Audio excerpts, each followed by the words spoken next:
Yeah, it's they're part of that know-it-all category too. They're the ones they know everything and they've done everything. And it's how simple is it to say, hey, we all won. It's the days of it's me, me, me. And it certainly holds true in the days of marketing and sales not working together.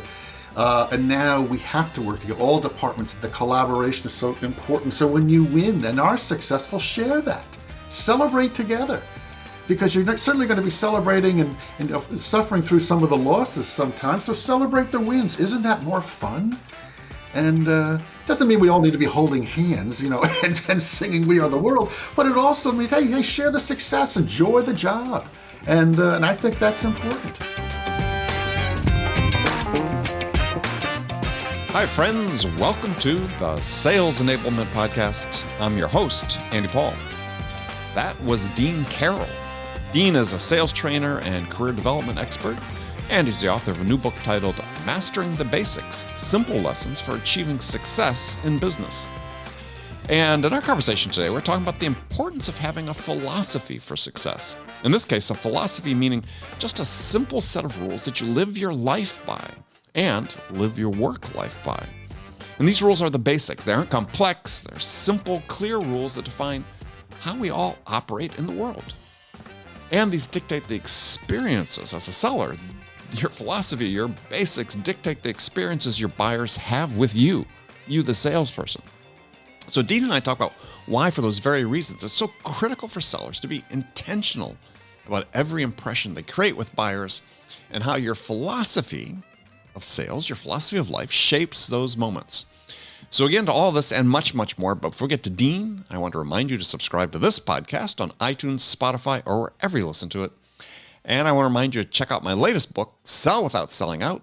It's a modern human-centric framework for establishing your personal sales brand to enable you to increase your win rates and shorten decision cycles without using the salesy behaviors that buyers hate. It's available everywhere you shop for books, online and in stores. All right, let's jump into it. All right, Dean, welcome to the show. Great to be here, Andy. Thanks for inviting me. A pleasure to have you. So tell us a little bit about you and what you do. Well, I've spent my whole career in the sales business, more than 3 decades in the publishing business, working with companies like Simon & Schuster, Prentice Hall, now Pearson, and most recently I was sales director at Wiley, a big business book publisher, and I left that about 7 years ago. I went back to school and did a whole new career path change where I do some basic sales training. I do work with LinkedIn Learning, and I also do some career development work. So a little diverse portfolio at this stage of my life. Yeah, a new chapter. I'm a huge believer in this idea of life is comprised of chapters, or composed of chapters. I think I count 9 different chapters in my career. This latest one. I mean, you've done that. It's interesting. You started off in the computer sales. Was it Burroughs where you started? And yes, it was. Yes. So I think we all find different paths throughout our life, and it was great for me. I just said, I want to do something different. Life's too short. And the industry I was in, all industries have changed over the past decade. Right. And certainly the book publishing business has dramatically changed. And I said, you know what, this is the time. And left on good terms. And I said, doing something different. And I love working with new sales professionals and helping them advance and develop in their career. Yeah, well, likewise. I mean, it's a chance for you to learn something as well. I mean, that's the thing that I think was motivating you. It seems like in part, and certainly for me, is this chapter for me was start with writing my first book, but now it's 3 books in, podcasts. Had to learn a lot of new things. Well, it's how you stay fresh. And it's funny, I went back to took courses at NYU in coaching and training, and I spent my whole career as a sales manager, training and coaching. But I needed some foundational experience, and I was with students half my age or more. Yeah. And you talk about getting re-energized and getting excited, and it was just a blast, just a lot of fun. Well, let me ask you. Writing the 10-page papers weren't fun, but everything else was. Yeah, I'm sure. Well, but I wanted to ask along those lines. So you spent your life as a salesperson, sales manager, sales leader, and then you go back to school and take a course on coaching. what did you learn that surprised you? I realized that I had learned a lot of the things through osmosis in my career. The right I thing? wanted to learn a little bit more about the psychology aspect Mhm. of coaching and working with people. And I'm a big believer, as are you, as I've read in your book, about emotional intelligence and being Mhm. aware and so forth. And I wish I had taken more of those courses in my college years, Yeah. way back. Because that is truly what I think in all business is being able to understand and learn from other people. The mental health aspect of all of our jobs, and certainly in sales, I think is so critically important. And so I learned that in going back to school. And I also learned that, you know what, I'm actually pretty good at what I do. It's just a matter of believing in yourself. Yeah. Early stages of our career, and now at this stage of my career, having confidence is so critically important. Yeah. Well, then confidence, and we'll talk about that in a bit. It comes across in many different dimensions. So, yeah, I mean, you talk about you wish you'd learned some of the stuff back when you were in school. Yeah, you're roughly my age, I presume, maybe a little bit younger. Yeah, they didn't know some of this stuff. I mean, or they Yeah. had like emotional intelligence. That didn't. People Right. we were doing it, but Right. the words didn't exist to describe it in the same way that it does now, right? Right. The term EQ, and Yeah. that was a Yeah, Daniel Goleman Daniel had Goleman's work. book on Right. emotional intelligence 25 years ago, I guess, really started. But when you and I graduated from college, it was, go get them. And, Yeah, so, largely true. Yes. yeah. Yeah. So it's, Well, so you've written a book titled "Mastering the Basics: Simple Lessons for Achieving Success in Business," and part of the reason I wanted to have you on the show is this idea of I'm a huge believer in the basics yeah. are almost is really what you need first, and they're the ones that really show you through your career if you can master those. So why this book for you at this point in time? Well, I think I mean, you say it in your book also about we get intimidated, I think, when we first get into business with people with fancy titles and advanced degrees, and we think we have to be, have that personality of a salesperson, whatever that means. Right. And we realize we just need to be ourselves. And I was a B student. I was a 3.0 in college. There were a lot of people smarter than me. So how do all the 3.0s do well in business? And for me, I think it's just mastering basic skills, focusing on the things that can separate you from everybody else. Being ready for a presentation, working with you today, doing your research, planning and preparation, basic human relation skills. And I think this is not taught at the Harvard Business School. These are things that you learn through life. It's been helped make me successful. I didn't learn this in my 20s. The light bulb went off for me in my 30s when I said, you know what? I just need to be myself. And don't fake it. Don't Right. be salesy, like you say. Right. Just be Dean Carroll. And so that's what my book is about. It's about 200 different topics about how you can be successful in business. Yeah, well, and again, it's a topic I want to cover, but we can cover it now. Is you said these things aren't taught in school, but should be. These things being social skills, soft skills, whatever you want to call them. I call them power skills, but is this ability to be human and interact with other people on a human level. Is we make this huge assumption that everybody knows how to do that, right? But they really don't, and that's okay. There's no judgment on them. Why, as business and as sales leaders, I advocate we should really invest more in this. Yeah, it's something that I tried to work with the staff that I had through the years was, again, just being yourself, and some people don't like these words like being authentic and being genuine, but why fake it? Just, here, what you see is what you get with Dean Carroll, and you try to enhance and build your skills from there. And whether it's learning new technology or learning new methods, listening better, all of us in sales need to work on that. And these are skills that, is there a class on listening at Stanford?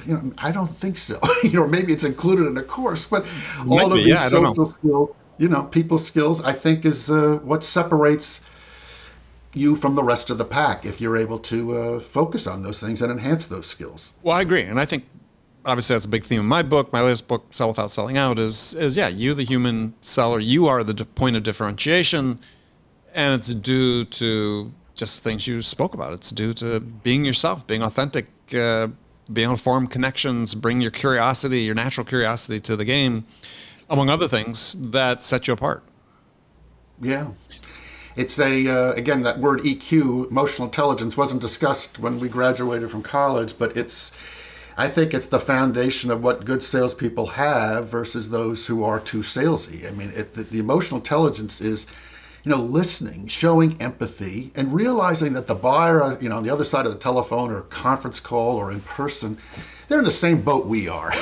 They've got managers driving them crazy. They've got budgets to hit. They've got monthly numbers just like we do. So it's seeing it as it's not a we versus them scenario. It's saying, how do we work together as best we can, to find things that can help them and vice versa. Yeah. So I agree. I mean, I make reference to this in the book is Zig Ziglar saying, if you help enough other people get what they most want out of life, you get what you most want out of life. You get what you most want out of life. Sorry, I'm stumbling over that. But right. But that's true, right? It's that service orientation. Leading with that is going to take you a long ways. So yeah, go ahead. I'm sorry. Well, it's funny. At my first sales job, I worked with a publishing textbook sales. And I worked with the largest textbook publisher, and we used to go see professors who were obviously a lot smarter than me. And I was talking to them about, chemistry books and business books, economics books. But I was with the number one publisher, and I had a territory that no other sales reps were there because I used to call on community colleges. Mm-hmm. And I thought sales was the easiest job in the world. I just showed up. If you've got the number one product and you're visiting people who are glad to see you, I said, wow, this is great. I'm making $10,000 a year. I have a company car and a $100 weekly expense account. I'm thinking, this is great. And then when I shifted to another company and worked in a different part of the business, and I started to sell to and work with mass merchants and mass retailers and supermarkets, I realized most of the people had never purchased a book. Mm. And you talk about a wide opening of, wow, I'm in the real world now where, I've got to learn how to work with people and listen. And it was a sharp contrast going from the number one to who the heck are you? Yeah, and earning those big bucks, the $10,000 a year. Yes, I thought it was pretty good. It was good. Let's see. My starting salary in my first sales job, my base salary was $7,800 a year. I think. Yeah. Felt like a fortune at the time. I mean, yeah, and I like what you talk about in your book. It's like those first training classes when we go to them, and I was scared to death. I mean, again, I was very lucky. In that first company I worked for, they had a brilliant training program, and I was very lucky. I had a great manager who ended up being a mentor throughout my entire career. But shortly after that, I went through a sales program just like what you did, where it was selling through manipulation and intimidation, and then the whole finger pointing thing, right? Yes, you could do that. And I was like, oh my gosh, that's not me. But you could fall into that trap. And how many programs are there out there that were like that? And there's still some today. Unfortunately, still some today. Yeah. Well, more than we want to think, actually. So, yeah. All right. Well, so you sort of frame everything in your book with your philosophy, and yeah, the thing that's interesting to me is people get a little squeamish with this word philosophy. They think it's so soft, but actually, a philosophy is a set of rules that you live by. I mean, it's actually quite concrete. It's not theoretical. It's not philosophical. I was going to say philosophical, which is the wrong word. It's not theory. I mean, a philosophy is a very practical set of rules you learn, you live by or work by. Yes, I mean I don't want to make sales that easy. It isn't easy. Sales can be tough at times. We all know that. I mean, it's work. It's a job. If it was that easy, there'd be a line out the door waiting for our jobs, right? But there's no line here. So it's but the philosophy is for me is you be good to people. You show up on time. I'm still old-fashioned. I send thank you notes, and most people don't. And it is being genuine and showing care. Yes, we have to, solve problems, ask the right questions, and figure all these things out. But I don't get into the advanced methodologies of sales. I try to keep the whole process for me very simple and very basic.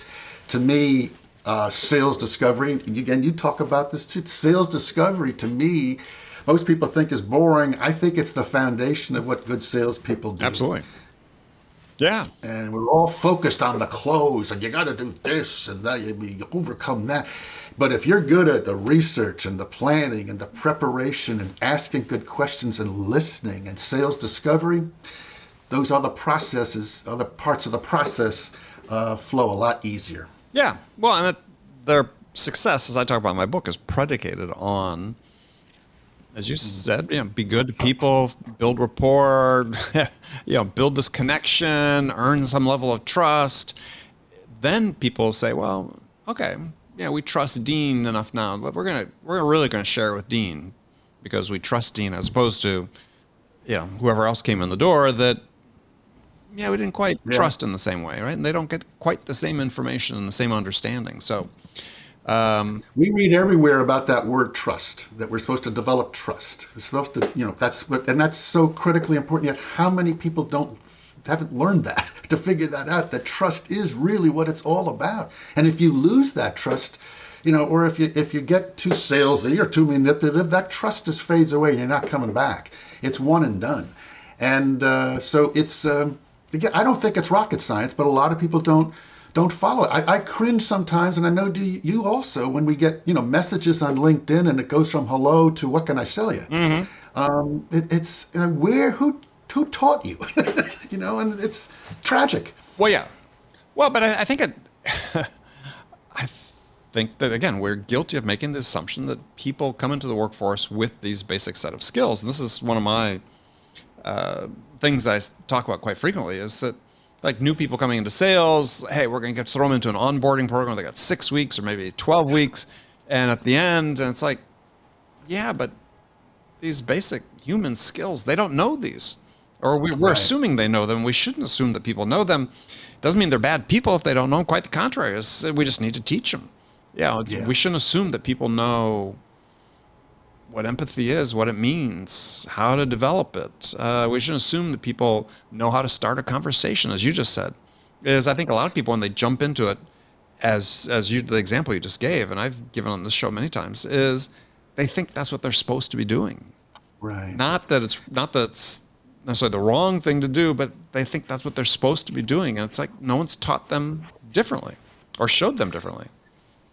Yeah, it's I talk a lot about, there's some fun movies about sales that are made for great entertainment, but they scare the heck out of me. Glengarry Glen Ross, Alec Baldwin, always be closing. Right. That's fun, but that's not, that scares the death out of me because that's not selling. Right. And, Boiler Room with Ben Affleck, Yeah. with, oh my gosh.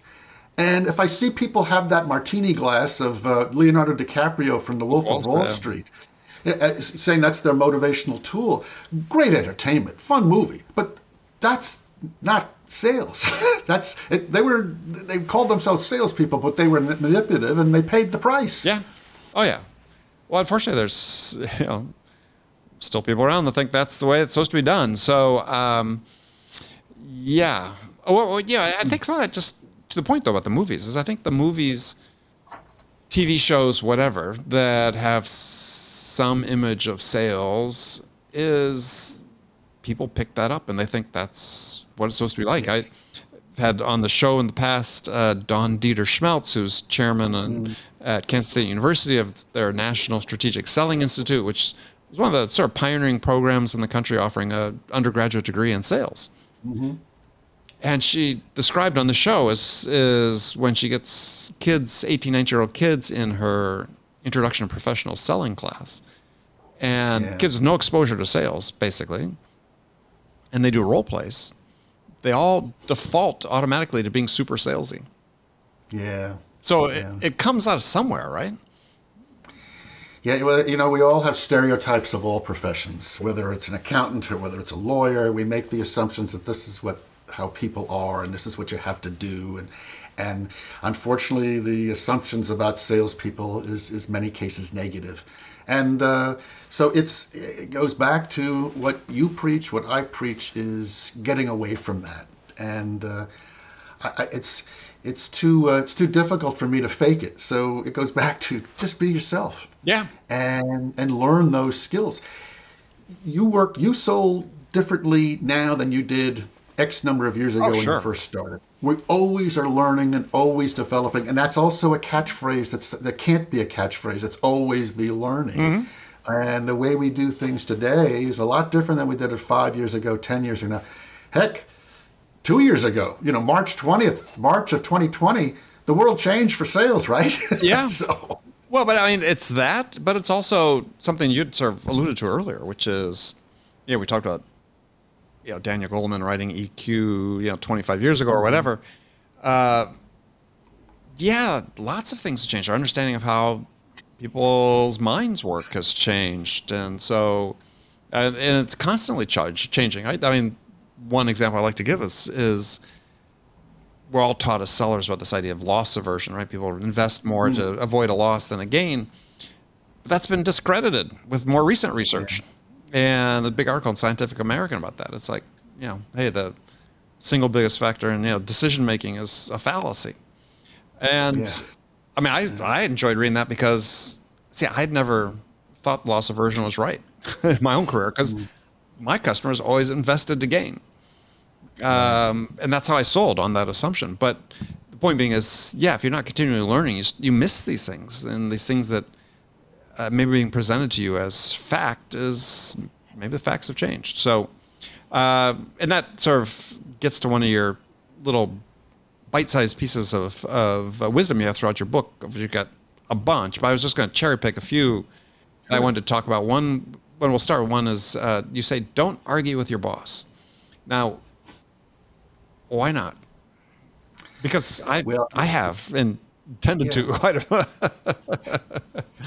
sometimes it's picking your shots. Right. I think if you've been maligned or if you've been taken the wrong way, you have to stick up for your rights. But sometimes it's a losing cause. Yes. And it's sort of like you're wasting your energy. Yeah. If it's gotten to a point where you're working for a manager, you're working for a leader, and this is where my philosophy has changed for the years. From when I was raised, you stick it out, you work your way through it. I'm of the philosophy now, if you're working for a difficult manager, you're working for a boss who just doesn't get it or is mistreating you, you have to look for another opportunity. Absolutely. I'm not saying you leave tomorrow. You have to have a plan and a strategy for finding that next opportunity, but bad managers, bad bosses don't overnight get better. And No. So you know that, I know that. So the trick is then you have to find that next opportunity. Arguing with your boss, for me, is oftentimes just a lost cause because they're going to get closed mind, and at the end of the day, they're going to just say it's my way or the highway. So it's you pick your shots. I agree. That was my philosophy. What I was talking about is I wasn't afraid to. I wouldn't call it argue. I wasn't afraid to disagree with bosses, and that comes out in the book as well. And I think people have to approach careers from the idea and the perspective that no one cares about their success and their well-being as much as they do. And to the point you just made, you have to stand up for yourself. And sometimes that means disagreeing and pushing back and saying, no, I think there's a better way to do it. If there's no flexibility on the part of the boss, then yes, you need to go find a situation that's aligned with who you are. Absolutely. I was very lucky throughout the course of my career. I worked with some great managers, and as I said, the guy who hired me, umpteen years ago, my first boss. I mean, I worked for him 18 months. I reported to him for 18 months, but I stayed in touch with him throughout his entire life because of the impact he had on me. Yeah. And at my most recent job, I worked with a guy that I've known for more than 30 years who was my boss, and we got along, two different styles. We got along so well. But there were, in the middle stages of my career, there were a few clinkers in there, and that's normal. Yeah. What I've found now when I coach people and work with people, there are more lousy managers out there than we think, and it scares me sometimes. And I hear these stories, and it's like, oh my goodness. And again, which goes to my philosophy of if you're in a situation where, you're just not getting that guidance and the leadership and somebody mentoring you and helping you be successful, you have to take the steps to find that other opportunity. Yeah. Well, I mean, it's interesting about you make comment on bad managers. I just maybe I look at it a little more generously, which is there's just maybe managers who have chosen to learn and those who haven't, because there's no shortage of information about how to become a more effective manager out there. So if you're interested, and you're still listening, to people around you and the influences around you, then yeah, change, because Yeah. whatever applies to you as an individual, working with your boss, chances are I found that if the person I'm working for is really difficult in certain dimensions, then odds are so is the person they work for. Bingo. I worked with a really mammoth company in the middle part of my career, and they had a reputation that started at the very top that was very tough. They took pride in the fact that the leadership was recognized as being one of the toughest in the business.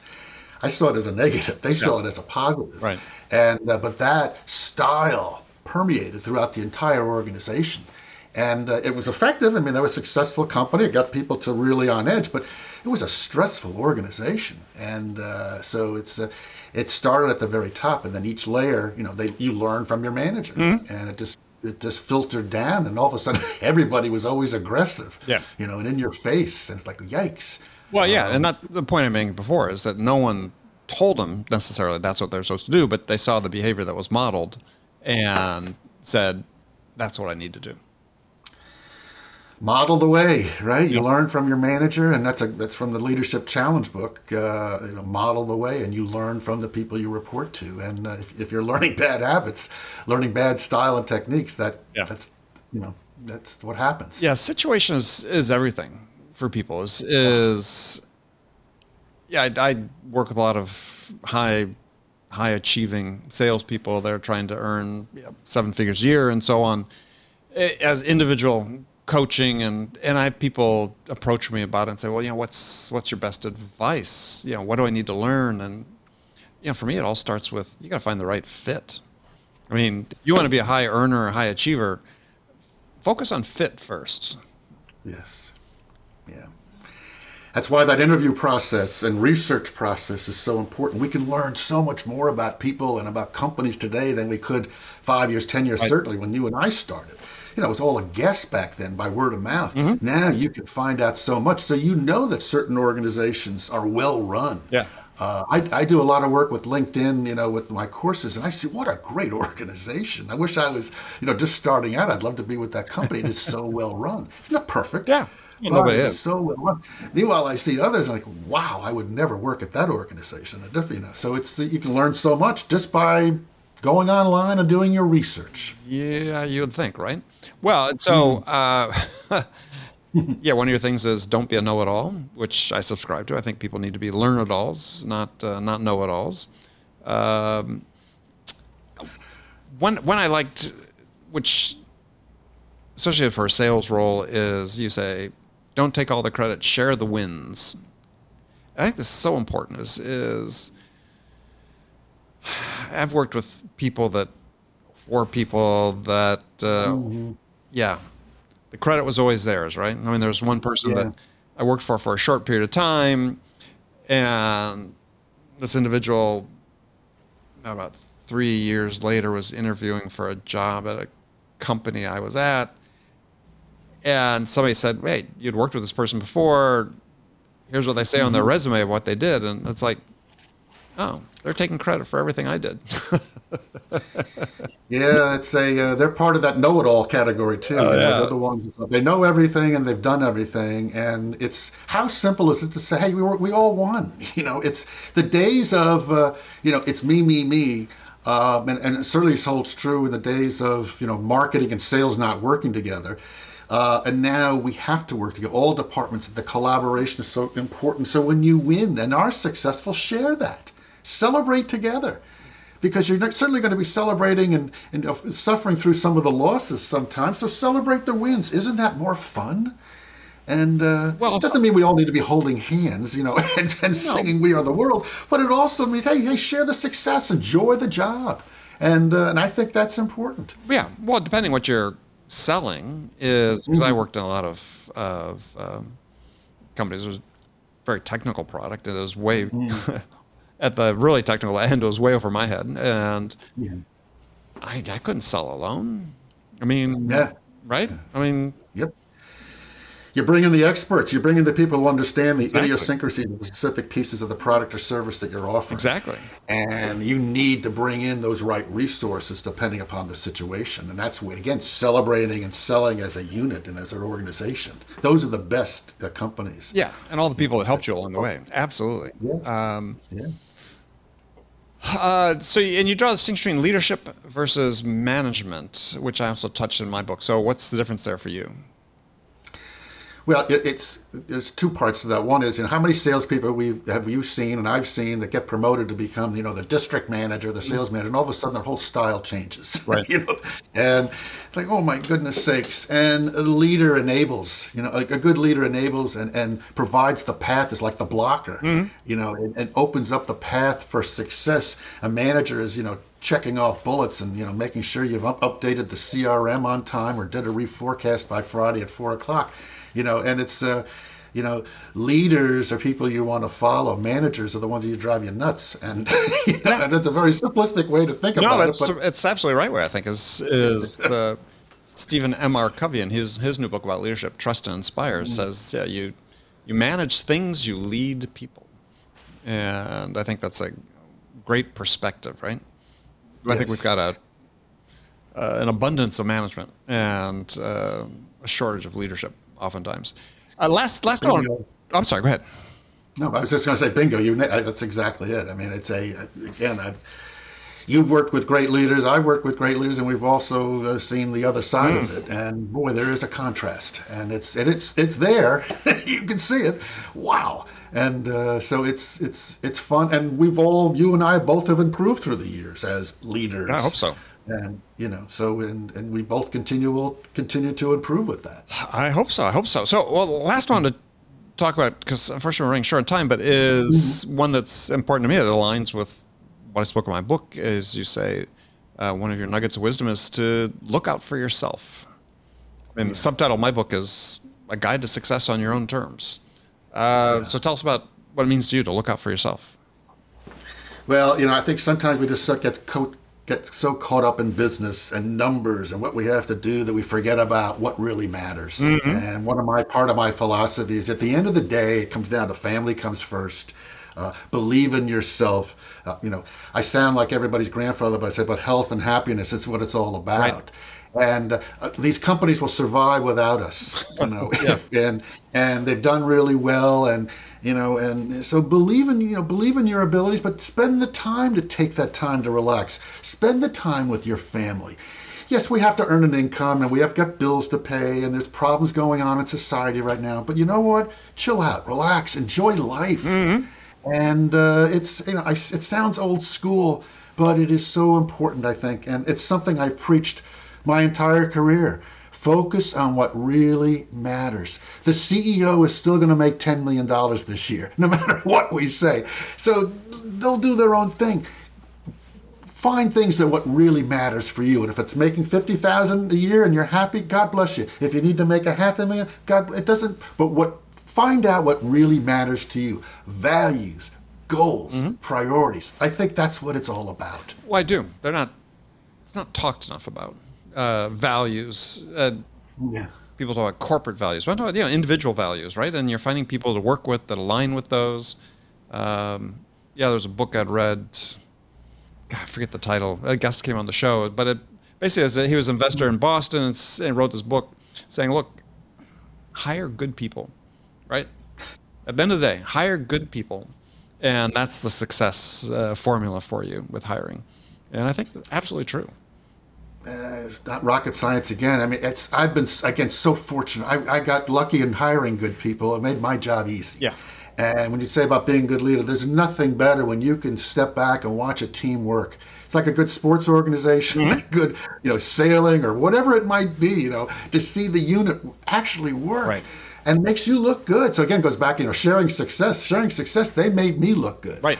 And that's fun. And not every day is a bowl of cherries. I had some rough days too, as did you. And so that's why, again, you celebrate the successes, because there are going to be days when, the job stinks, right? Job stinks, life stinks. Yeah, absolutely. So, all right. Well, Dean, thank you. Tell people how they can find out more about the book and connect with you.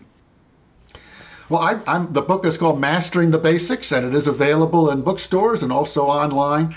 I post pretty regularly on LinkedIn, and I have courses with LinkedIn Learning on the basics of sales, basic sales philosophy. If you're looking for advanced methodologies, that's not me, but look for me on LinkedIn, connect with me, and I love chatting with sales professionals and all business people. Excellent. Dean, thank you very much. Andy, thank you very much. Great to meet you in person. Great to meet you in person as well. Okay, friends, that's it for this episode. First of all, I want to thank you for taking the time to listen. I'm so grateful for easy for me to say, grateful for your support of the show. And I want to thank our guest, Dean Karrel, for sharing his insights with us today. If you enjoyed this episode, please subscribe to this podcast, Sales Enablement with Andy Paul, on iTunes, Spotify, or wherever you listen to podcasts. And as always, thank you so much for investing your time with me today. Until next time, I'm your host, Andy Paul. Good selling, everyone.